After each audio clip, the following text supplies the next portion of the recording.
কল্পনা করুন আপনি একটা যুদ্ধক্ষেত্রে দাঁড়িয়ে আছেন। আপনার কাছে সৈন্য আছে মাত্র 12,000, আর শত্রুপক্ষে আছে 1,00,000-এরও বেশি। তার সাথে আছে 100-রও বেশি হাতি। আপনি কি করবেন? পালিয়ে যাবেন? বাবর কিন্তু পালাননি। বাবর ছিলেন মধ্য এশিয়ার ফরগনার রাজপুত্র। নিজের রাজ্য হারিয়েও বারবার ঘুরে দাঁড়িয়েছিলেন। 5 বার ভারত আক্রমণ করেছেন আর 5 বারই ফিরে গেছেন। কিন্তু 1526 সালে ষষ্ঠবার তিনি এসেছিলেন শুধু জেতার জন্য। পানিপথের মাঠে 2 বাহিনী মুখোমুখি।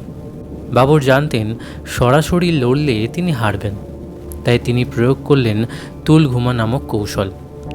তিনি সৈন্যদের ভাগ করে 3 দিক দিয়ে ঘিরে ধরলেন। মাঝখানে রাখলেন কামান, যা ভারতের মাটিতে সেই প্রথমবার চলেছিল। যুদ্ধ শুরু হতেই কামানের আওয়াজে চমকে গেল লোদির হাতির দল।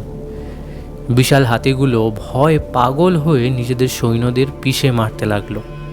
লোদির বিশাল বাহিনী মুহূর্তে ছত্রভঙ্গ হয়ে গেল, আর কয়েক ঘন্টার মধ্যেই ইব্রাহিম লোদি নিহত হলো।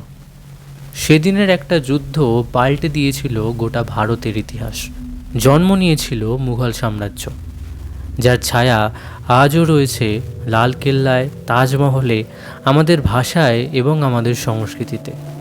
ইতিহাসের এমন রোমাঞ্চকর গল্প যদি আপনি শুনতে চান, তাহলে এখনই ফলো করুন আর কমেন্ট করুন আপনি পরবর্তী কোন গল্প শুনতে চান।